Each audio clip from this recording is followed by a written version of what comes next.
지난 편에서 우리는 노무현 대통령의 비극적인 마지막과 참여정부의 유산을 살펴봤습니다. 2007년 12월, 대한민국은 새로운 선택의 기로에 서 있었습니다. 이명박 한나라당 후보가 531만 표 차라는 역대 최대 격차로 대통령에 당선됐습니다. 경제 대통령을 자처한 이명박은 현대건설을 키운 수 출신 인물이었습니다. 그러나 당선 직후부터 BBK 주가 조작 사건 연루 의혹이 불거지며 그의 앞길을 흐렸습니다. 2008년 2월, 이명박 대통령은 선진화와 실용주의를 기치로 제17대 대통령에 취임했습니다. 취임 100일도 지나지 않아 서울 도심은 거대한 촛불의 물결로 뒤덮였습니다. 미국산 쇠고기 수입 협상이 발단이었습니다. 광우병 위험이 있는 30개월 이상 소도 수입된다는 소식이 퍼졌습니다. 2008년 5월부터 광화문 광장을 수놓은 촛불 집회는 100일 넘게 계속됐습니다. 이는 단순한 쇠고기 반대가 아니었습니다. 일방적 대미 협상과 민주주의에 대한 광범위한 불만의 표출이었습니다. 정부는 결국 추가 협상으로 사태를 수습했지만 이명박 정부의 초반 민심은 크게 이탈했습니다. 같은 해 세계를 강타한 금융위기는 대한민국도 비켜가지 않았습니다. 이명박 정부는 녹색 성장을 내세우며 4대강 살리기 사업을 강하게 추진했습니다.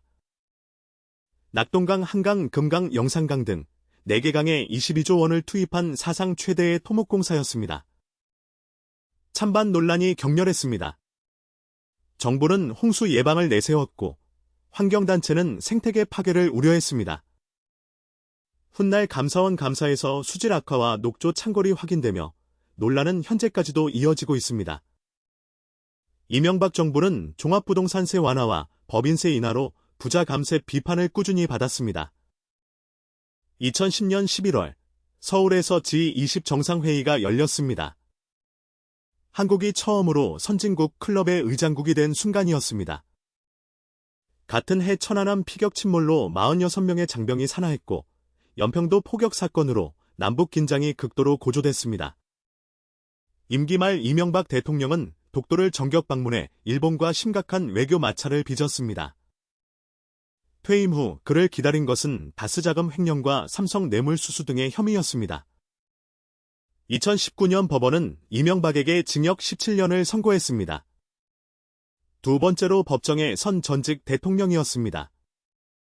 2012년 12월, 대한민국은 다시 한번 역사적 선택의 순간을 맞았습니다. 박근혜 새누리당 후보가 51.6%의 득표율로 제18대 대통령에 당선됐습니다. 대한민국 헌정 사상 최초의 여성 대통령이 탄생한 것이었습니다. 박근혜는 박정희 전 대통령의 딸로 어머니 유경수 여사를 잃은 뒤 퍼스트레이디 역할을 했던 인물이었습니다. 그녀는 준비된 여성 대통령을 표방하며 경제민주화와 복지 확대를 약속했습니다. 그러나 집권 직후부터 코드 인사와 불통 리더십 논란이 꾸준히 따라붙었습니다.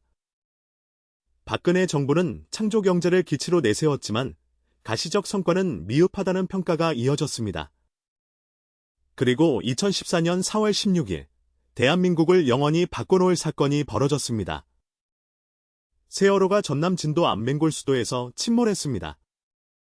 수학여행을 떠난 단원고, 학생 250명을 포함해 304명이 차가운 바다에서 목숨을 잃었습니다. 가만히 있으라는 안내방송이 학생들의 대피를 막았습니다. 구조의 골든타임은 속절없이 흘러갔습니다. 언론은 이날 오전 한때 전원 구조라는 오보를 냈고 이는 국민의 혼란과 상처를 더욱 깊게 만들었습니다. 박근혜 대통령은 사고 당일 7시간 동안 공식 석상에 나타나지 않았습니다. 7시간 의혹은 오랫동안 국민의 뇌리에 남았습니다. 세월호 참사는 대한민국의 안전 불감증과 국가의 무능을 적나라하게 드러낸 사건이었습니다. 유가족들은 특별법 제정을 요구하며 단식 투쟁을 벌였고 국민은 노란 리본으로 애도를 표했습니다. 2015년 5월에는 메르스, 중동호흡기증후군 사태가 발생했습니다. 바이러스는 삼성서울병원을 중심으로 급속히 확산됐고 38명이 목숨을 잃었습니다. 초기 대응 부실과 정보 공개 지연으로 공포가 극대화됐습니다. 서울 시내 학교들이 잇따라 문을 닫았습니다. 국제사회는 대한민국의 방역 대응을 우려 섞인 시선으로 지켜봤습니다. 2016년 7월, 정부는 경북 성주에 고고도 미사일 방어체계 사들을 배치하기로 전격 결정했습니다. 북한의 핵, 미사일 위협에 대한 방어 목적이었지만 중국은 강하게 반발했습니다. 중국은 한한령을 내려 한류 콘텐츠와 한국 기업을 사실상 봉쇄했습니다. 롯데그룹은 중국 내 매장이 줄줄이 문을 닫는 막대한 피해를 입었습니다. 그리고 그 해 가을, 대한민국 정치사에서 전례 없는 거대한 폭풍이 몰아쳤습니다. 2016년 10월 24일, JTBC 뉴스룸은 충격적인 사실을 보도했습니다. 최순실의 태블릿 PC에서 청와대 기밀 문서 44건이 발견됐다는 것이었습니다.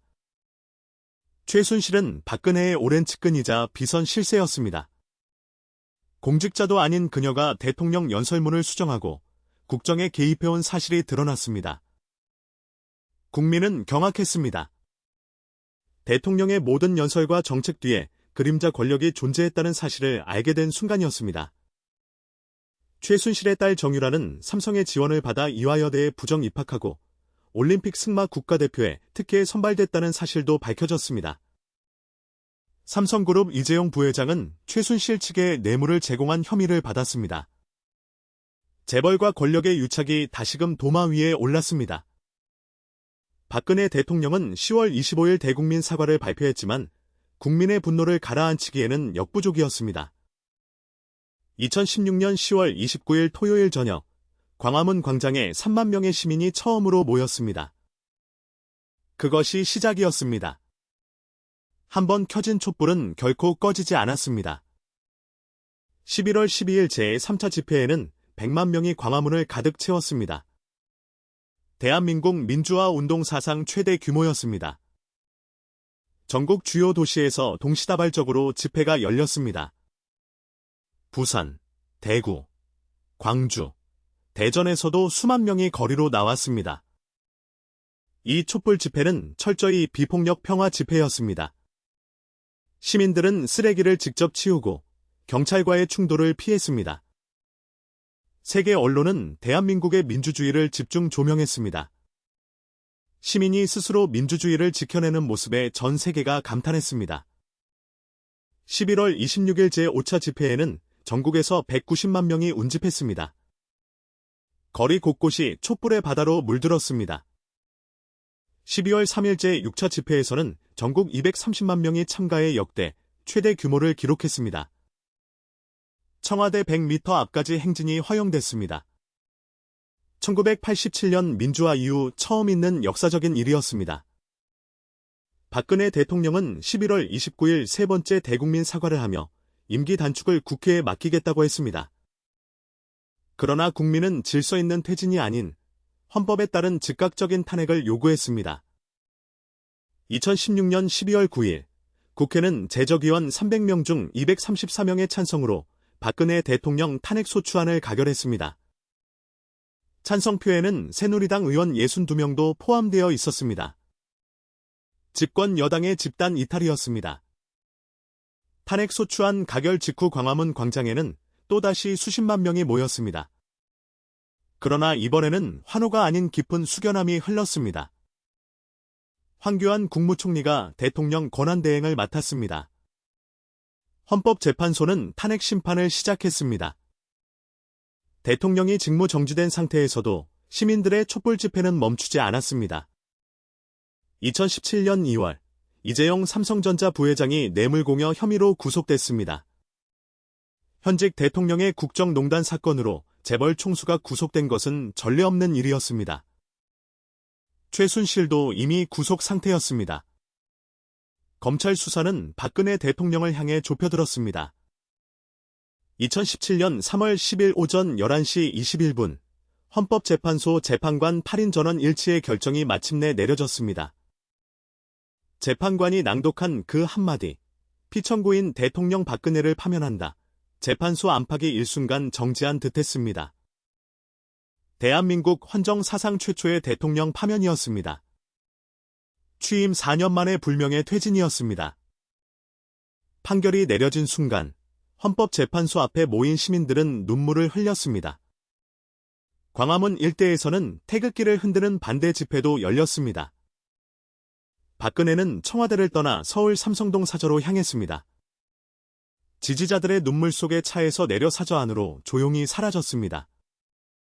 이로써 촛불혁명은 비폭력 시민의 힘으로 헌법을 지켜낸 역사적 사건으로 대한민국 헌정사에 기록됐습니다. 탄핵 이후 박근혜는 2017년 3월 31일 구속됐고 재판에서 최종 징역 20년을 선고받았습니다. 대한민국은 헌법에 따라 60일 이내에 차기 대통령을 선출해야 했습니다. 2017년 5월 9일 제19대 대통령 선거가 치러졌습니다. 더불어민주당 문재인 후보가 41.1%의 득표율로 제19대 대통령에 당선됐습니다. 문재인은 촛불 민심을 등에 업고 당선된 만큼 적폐청산과 협치를 최우선 과제로 내세웠습니다. 그는 당선 직후 광화문으로 나와 시민들과 함께 당선의 기쁨을 나눴습니다. 1987년 민주화의 정신이 다시 살아나는 순간이었습니다. 촛불혁명은 단순히 한 대통령을 끌어내린 사건이 아니었습니다. 그것은 대한민국 시민이 국가 권력의 진정한 주인임을 세계 앞에 실천으로 증명한 사건이었습니다. 광화문 광장을 채운 1700만 촛불은 대한민국 민주주의의 새로운 이정표로 역사에 남았습니다. 전 세계 정치학자들은 이 촛불혁명을 비폭력 시민혁명의 세계적 모범 사례라고 높이 평가했습니다. 한편 이 시기는 남북관계에서도 중요한 분기점이었습니다. 이명박 정부의 비핵, 개방 3,000분 정책은 금강산 관광 중단과 개성공단 사업 경색으로 이어졌습니다. 박근혜 정부는 2016년 북한의 4차 핵실험 이후 개성공단을 전면 중단했습니다. 남북경제협력의 상징이 역사 속으로 사라진 것이었습니다. 10년에 걸친 이명박, 박근혜 집권기는 대한민국의 빛과 그림자를 동시에 보여준 시대였습니다. 경제적 성취와 외교적 도전, 민주주의의 위기와 그 극복. 이 모든 것이 응축된 시기였습니다.